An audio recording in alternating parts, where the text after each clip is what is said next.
Hello friends, welcome to the SNA classes.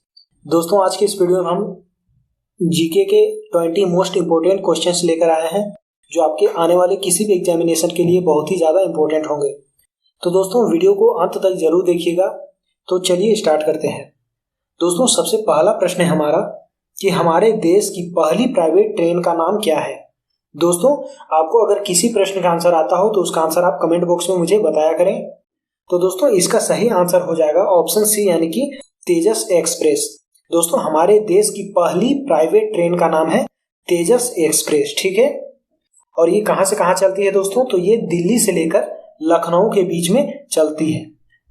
आपसे दोस्तों direction भी पूछा जा सकता है। और इसका संचालन किसके द्वारा किया जाता है? तो IRCTC के द्वारा इसका संचालन किया जाता है। ठीक है, IRCTC के द्वारा तेजस एक्सप्रेस जो है, जो हमारे देश की पहली प्राइवेट ट्रेन है, इसका संचालन किया जाता है। ठीक है दोस्तों, अगर हम बात करते हैं यहाँ पे ट्रेन 18 की, तो ट्रेन 18 जो है ये भारत की पहली ऐसी ट्रेन है जो बिना इंजन वाली ट्रेन है। और इसका वर्तमान में नाम है, ट्रेन 18 जो है इसका वर्तमान में नाम बदलकर वंदे भारत एक्सप्रेस कर दिया गया है। नेक्स्ट क्वेश्चन देखते हैं, इनमें से कौन सा भारत का पहला प्राइवेट रेलवे स्टेशन है? दोस्तों, अभी तक हमने बात करी थी कि पहली प्राइवेट ट्रेन कौन सी है, तो वह है तेजस एक्सप्रेस। लेकिन आपसे पूछा जा रहा है कि भारत का पहला प्राइवेट रेलवे स्टेशन कौन सा है, तब आपका आंसर हो जाएगा हबीबगंज रेलवे स्टेशन। ठीक है दोस्तों, ये हबीबगंज रेलवे स्टेशन जो है ये कहां पर है? तो भोपाल में है, और ये मध्य प्रदेश की राजधानी है। ठीक है दोस्तों, आपको मालूम है कि वर्तमान में इसका नाम, जो हबीबगंज रेलवे स्टेशन है, इसका वर्तमान में नाम है अटल बिहारी वाजपेयी रेलवे स्टेशन।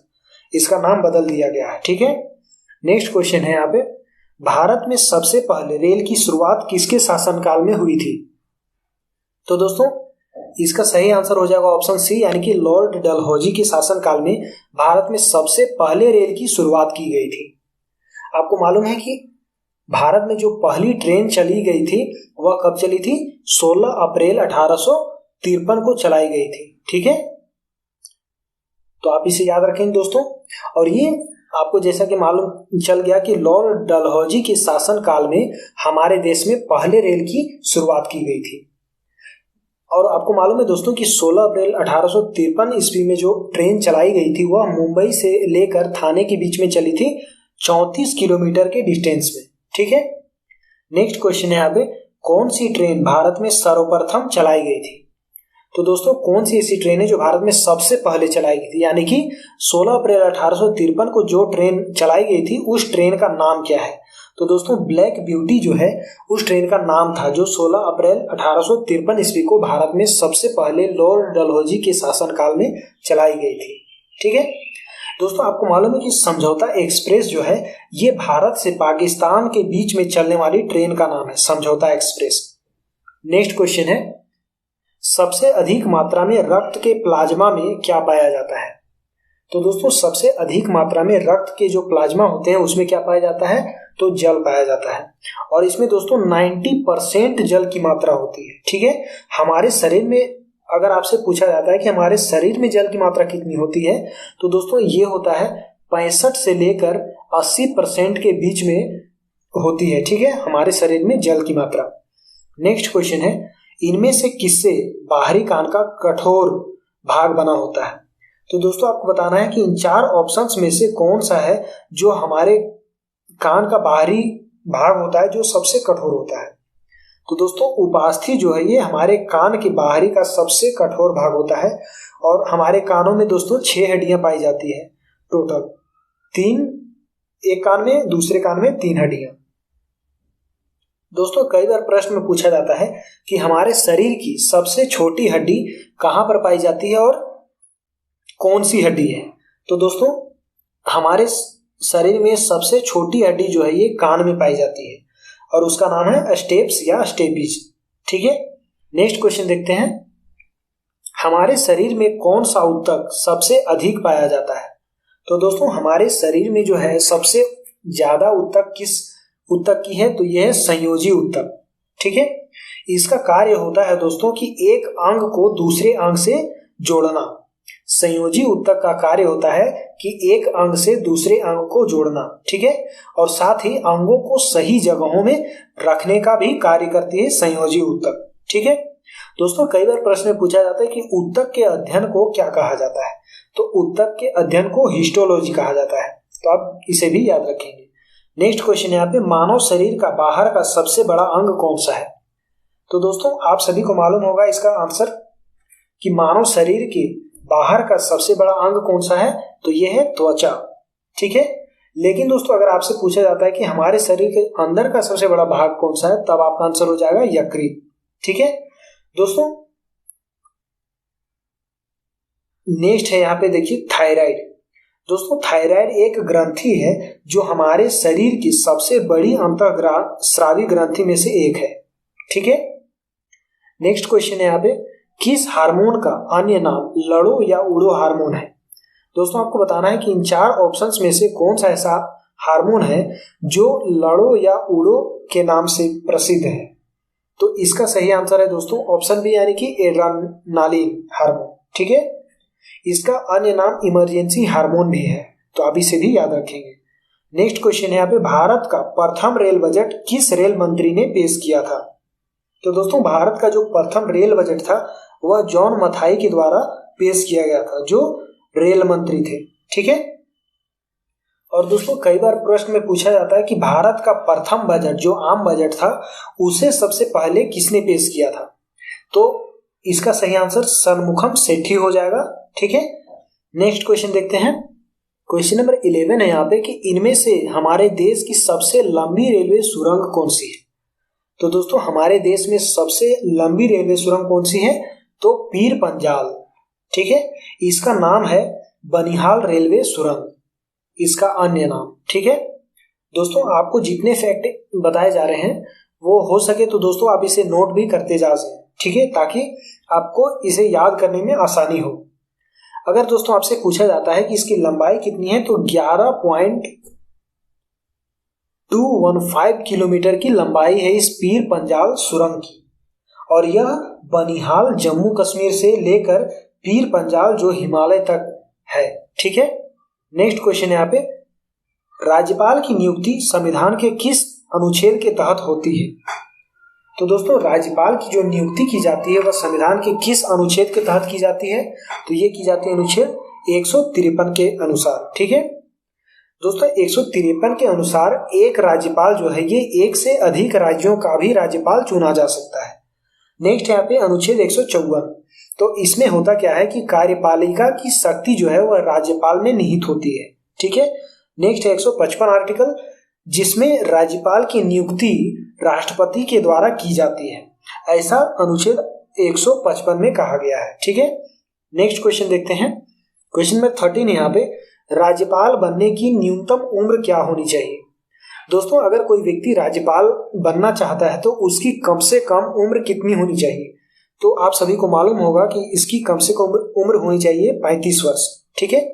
दोस्तों इसके साथ ही आपको ये भी मालूम होगा कि राज्यपाल के लिए तो 35 वर्ष चाहिए ही चाहिए, लेकिन राष्ट्रपति, उपराष्ट्रपति, उपराज्यपाल, भारत का जो मुख्य न्यायाधीश होता है वो भी इन सारे पदों के लिए भी न्यूनतम आयु 35 वर्ष ही होती है। दोस्तों अगर आपसे पूछा जाता है कि राज्यपाल का कार्यकाल कितना होता है, तो आपका आंसर हो जाएगा 5 वर्ष, ठीक है। नेक्स्ट क्वेश्चन यहाँ पे, राज्यपाल को पद एवं गोपनीयता की शपथ कौन दिलाता है? तो दोस्तों राज्यपाल जो है इसको पद एवं गोपनीयता की शपथ किसके द्वारा दिलाई जाती है? तो इसका सही आंसर हो जाएगा राज्य के उच्च न्यायालय के मुख्य न्यायाधीश के द्वारा, ठीक है। दोस्तों अभी मैंने आपको कुछ देर पहले बताया था कि 155 आर्टिकल जो है इसके तहत राज्यपाल की नियुक्ति किसके द्वारा की जाती है? तो राष्ट्रपति के द्वारा की जाती है, लेकिन उसे पद एवं गोपनीयता की शपथ कौन दिलाता है? तो जो राज्य का उच्च न्यायालय होता है और उसके मुख्य न्यायाधीश जो होते हैं उसी के द्वारा राज्यपाल को पद एवं गोपनीयता की शपथ दिलाई जाती है, ठीक है। और दोस्तों आपको मालूम है कि हमारे देश में वर्तमान में कितने उच्च न्यायालय हैं?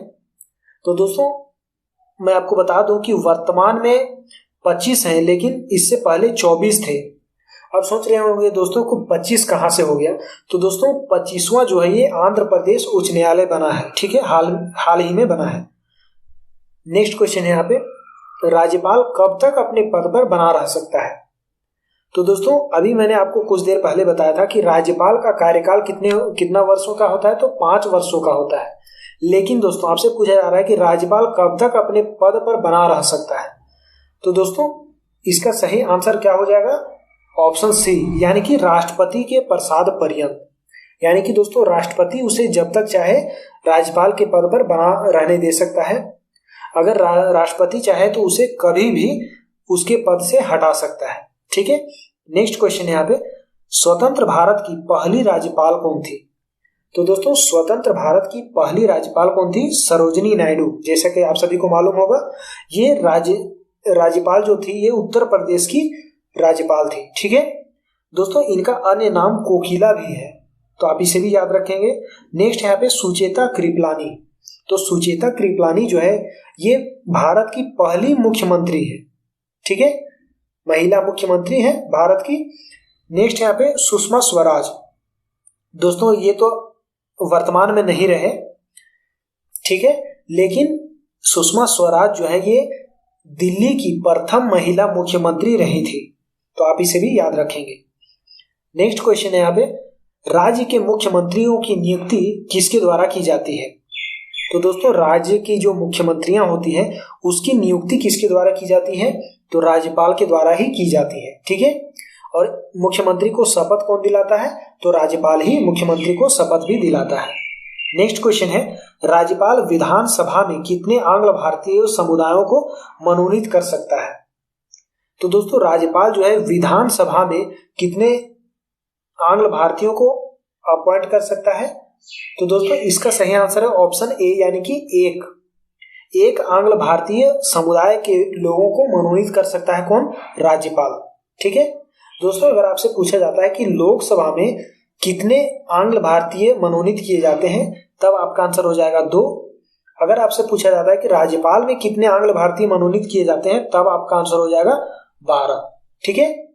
नेक्स्ट क्वेश्चन देखते हैं, संसद का सदस्य न होते हुए भी संसद के प्रत्येक सदन की कार्यवाही में कौन भाग ले सकता है।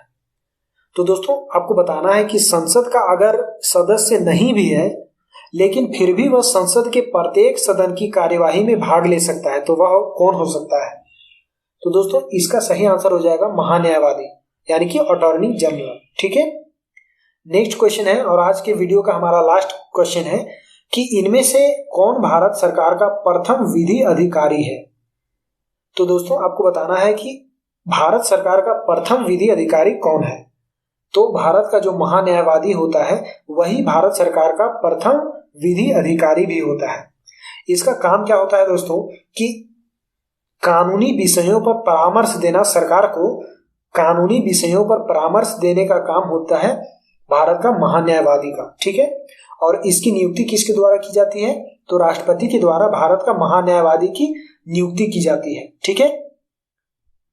तो दोस्तों आज का था ये वीडियो। आपको ये वीडियो कैसा लगा दोस्तों। अगर आपको ये वीडियो अच्छा लगा तो वीडियो को लाइक करें, शेयर करें, और दोस्तों अभी तक इस चैनल को सब्सक्राइब नहीं किया है तो चैनल को सब्सक्राइब भी जरूर करें। तो दोस्तों मिलते हैं नेक्स्ट वीडियो में कुछ इंपॉर्टेंट क्वेश्चंस के साथ। तब तक के लिए धन्यवाद।